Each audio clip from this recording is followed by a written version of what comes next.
নিত্য আমি নিঃস্ব, আমি দেবার কিছু নাই।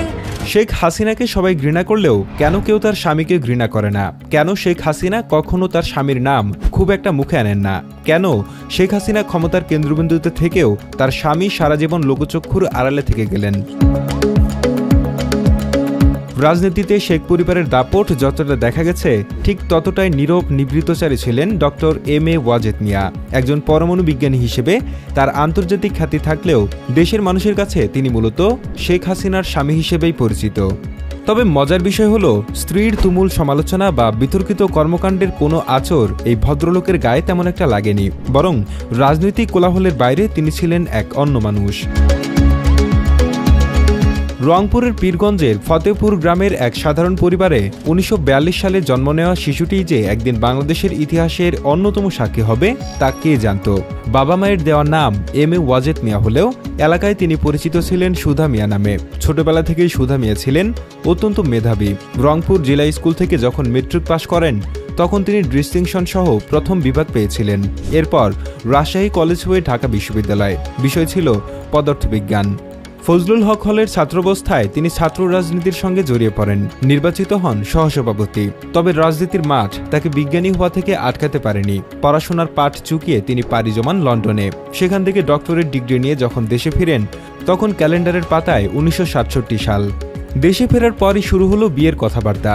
কিন্তু বিজ্ঞানী ওয়াজেদ মিয়ার বিয়ের শর্তগুলো ছিল বেশ অদ্ভুত। সবাই যখন ধনী পরিবারের সুন্দরী মেয়ে খুঁজতে ব্যস্ত, ওয়াজেদ মিয়া তখন সাফ জানিয়ে দিলেন পাত্রীকে কোনোভাবেই কোটিপতির কন্যা হওয়া চলবে না, এমনকি খুব উগ্র আধুনিক মেয়েও তার পছন্দ নয়। তার চাওয়া ছিল খুবই সাধারণ, মেয়েকে হতে হবে মধ্যবিত্ত শিক্ষিত পরিবারের, যার রুচি হবে মার্জিত, স্বভাব হবে অমায়িক।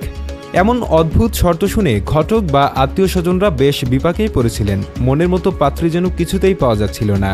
ঠিক এই সময়ে দৃশ্যপটে আসেন ওয়াজেদ মিয়ার ঘনিষ্ঠ বড় ভাই ও বন্ধু মতি। একদিন মতি ভাই তাকে হুট করেই বললেন, তুমি মুজিব ভাইয়ের মেয়ে হাসিনাকে দেখেছ? ও কয়েকদিন আগে আমাদের বাসায় এসেছিল, আমার মনে হয় ওর সঙ্গে তোমাকে খুব মানাবে।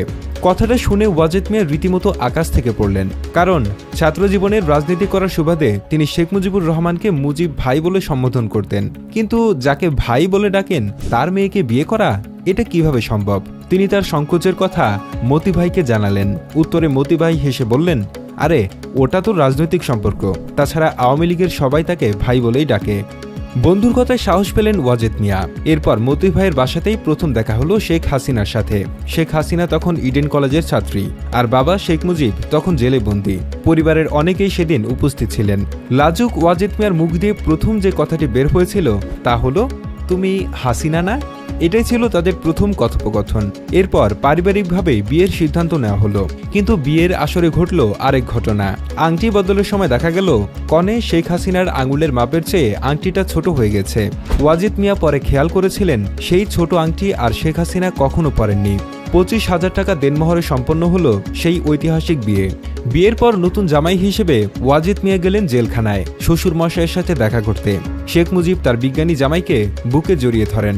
উপহার হিসেবে নিজের হাতে থাকা একটি রোলেক্স ঘড়ি খুলে জামাইয়ের হাতে পরিয়ে দিলেন। সেই সময় ঘড়িটির মূল্য ছিল ১২০০ টাকা, যা সেই যুগে অনেক বড় ব্যাপার। শ্বশুরের এই উপহার নিয়ে শুরু হলো ওয়াজেদ মিয়ার নতুন জীবন। তবে এই জীবন সাধারণ ছিল না। শেখ মুজিব তখনও জেলে, আর তার পরিবার এক প্রকার অভিভাবকহীন। শাশুড়ি বেগম ফজিলাতুন্নেসা মুজিব জামাইকে অনুরোধ করলেন তাদের সাথে থাকার জন্য। তিনি বললেন, বাবা তুমি তো বুঝতেই পারছো এই বাসায় মুরব্বী বলতে কেউ নেই, কামাল এখনো ছোট, আত্মীয় স্বজনরাও ভয়ে বিশেষ একটা আসে না, তুমি আমার বড় ছেলের মতো, তুমি আমাদের সঙ্গেই থাকো। শাশুড়ির অনুরোধ ফেলতে পারেননি ওয়াজেদ মিয়া। এরপর থেকে তিনি শেখ পরিবারের ছায়াসঙ্গী হয়ে গেলেন। ধানমন্ডির সেই বাড়িতেই তার দিন কাটতে লাগলো। শেখ পরিবারের সুখ দুঃখের সাথী হয়ে উঠলেন তিনি। কিন্তু নিয়তির পরিহাস, যে পরিবারের জন্য তিনি এত কিছু করলেন, পরবর্তী জীবনে সেই পরিবারের সাথে তার সম্পর্কটা খুব একটা মসৃণ ছিল না। বিশেষ করে রাজনৈতিক মহলে এবং বিভিন্ন বইয়ে উল্লেখ পাওয়া যায় যে শেখ হাসিনা ও ওয়াজেদ মিয়ার দাম্পত্য সম্পর্ক শেষের দিকে ভালো যাচ্ছিল না। যদিও সামাজিকভাবে তারা একসাথেই ছিলেন, কিন্তু ভেতরের দুঃখটা ছিল যোজন যোজন। সবচেয়ে অবাক করা বিষয় হলো রাজনীতির চরম মেরুকরণের এই দেশে খোদ শেখ হাসিনার স্বামী হয়েও ওয়াজেদ মিয়া একবার তার ঘোর বিরোধী দল বিএনপিতে যোগ দিতে চেয়েছিলেন। কথাটা অবিশ্বাস্য মনে হলেও এ নিয়ে রাজনৈতিক বিশ্লেষকদের মধ্যে বেশ আলোচনা আছে। ঘটনাটি 2001 সালের দিকের। সে সময় হাসিনার উপর ওয়াজেদ মিয়া এতটাই ক্ষুব্ধ ও হতাশ ছিলেন যে বিএনপি ক্ষমতায় আসার পর তিনি বিএনপিতে যোগ দেওয়ার আগ্রহ প্রকাশ করেছিলেন। শোনা যায় পারিবারিক কলহ আর নিজের উপর চলা মানসিক চাপের কারণেই তিনি এমন সিদ্ধান্ত নিতে চেয়েছিলেন। কিন্তু বেগম খালেদা জিয়া তাকে দলে নেননি। কেন নেননি? কারণ খালেদা জিয়া মনে করেছিলেন রাজনৈতিক প্রতিপক্ষ হলেও শেখ হাসিনার স্বামীকে দলে টানলে সেটা পারিবারিক কলহকে রাজনৈতিক ময়দানে নিয়ে আসবে, যা শোভন নয়। তিনি চেয়েছিলেন পারিবারিক বিষয়গুলো পরিবারের ভেতরেই থাকুক। একজন রাজনৈতিক প্রতিপক্ষের প্রতি এমন সৌজন্যবোধ আজকের দিনে বিরল। ওয়াজেদ মিয়ার জীবনের শেষ দিনগুলো খুব একটা সুখকর ছিল না। অভিযোগ আছে অসুস্থ অবস্থায় তাকে তার ইচ্ছার বিরুদ্ধে সিএমএইচে আটকে রাখা হয়েছিল। তিনি সেখানে থাকতে চাননি, কিন্তু তাকে এক প্রকার বন্দিদশায় থাকতে বাধ্য করা হয়েছিল। এই অভিমান আর ক্ষোভ থেকেই হয়তো তিনি বিরোধী শিবিরে ভিড়তে চেয়েছিলেন। এছাড়া তার ছেলে সজীব ওয়াজেদ জয়ের একটা ঘটনা নিয়েও বেশ গুঞ্জন শোনা যায়।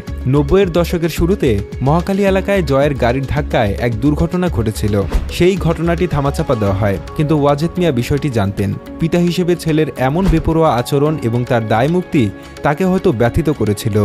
এত সব পারিবারিক ও রাজনৈতিক জটিলতার মধ্যেও ওয়াজেদ মিয়া তার বিজ্ঞান সাধনা থেকে দূরে সরে যাননি। তিনি ছিলেন বাংলাদেশ পরমাণু শক্তি কমিশনের চেয়ারম্যান। তার হাত ধরেই বাংলাদেশের পারমাণবিক গবেষণার অনেক অগ্রগতি হয়েছে। শুধু বিজ্ঞানী নয়, তিনি ছিলেন একজন লেখকও। তার লেখা বইগুলো ইতিহাসের গুরুত্বপূর্ণ দলিল। বিজ্ঞানের ছাত্রদের জন্য তিনি লিখেছেন থার্মোডাইনামিক্স ও ইলেকট্রোম্যাগনেটিক্সের উপর মৌলিক বই। তার স্বপ্ন ছিল বাংলাদেশের আধুনিক বিজ্ঞানভিত্তিক গবেষণার প্রসার ঘটানো। সেই স্বপ্নের পথ ধরেই রংপুরে তার নামে বিশ্ববিদ্যালয় ও গবেষণা কেন্দ্র প্রতিষ্ঠিত হয়েছে। ওয়াজেদ মিয়া ছিলেন এমন একজন মানুষ যিনি ক্ষমতার বৃত্ত থেকেও ক্ষমতার মোহ তাকে স্পর্শ করতে পারেনি। তিনি চাইলেই স্ত্রীর রাজনৈতিক প্রভাব খাটিয়ে হাজারো সুযোগ সুবিধা নিতে পারতেন, কিন্তু তিনি তা করেননি। তিনি চেয়েছিলেন একজন বিজ্ঞানী হিসেবেই বাঁচতে এবং একজন সাধারণ মানুষ হিসেবে সম্মান পেতে। 2009 সালের 9 মে যখন তিনি ইন্তেকাল করেন, তখন তিনি রেখে যান এক বর্ণাঢ্য অথচ কিছুটা ট্র্যাজিক জীবনের গল্প। মৃত্যুর আগ পর্যন্ত তিনি নীরবে সয়ে গেছেন অনেক কিছু, যা হয়তো কখনোই পুরোপুরি জনসম্মুখে আসবে না। কেন শেখ হাসিনার স্বামী হয়েও তিনি জনরোষে পড়েননি? কারণ তিনি রাজনীতিকে পেশা বা নেশা হিসেবে নেননি। তিনি ছিলেন যুক্তিবাদী মানুষ, বিজ্ঞানের সূত্র দিয়ে জীবনকে মেলাতে চেয়েছিলেন, কিন্তু রাজনৈতিক জটিল সমীকরণে হয়তো তার সেই সূত্রগুলো খাপ খায়নি। তবু তিনি প্রমাণ করে গেছেন যে ক্ষমতার খুব কাছে থেকেও নিজেকে স্বচ্ছ রাখা যায়। এজন্যই হয়তো শেখ হাসিনার চরম সমালোচনা হলেও ওয়াজেদ মিয়াকে নিয়ে ক্ষোভ দেখা যায় না জনসাধারণের মধ্যে।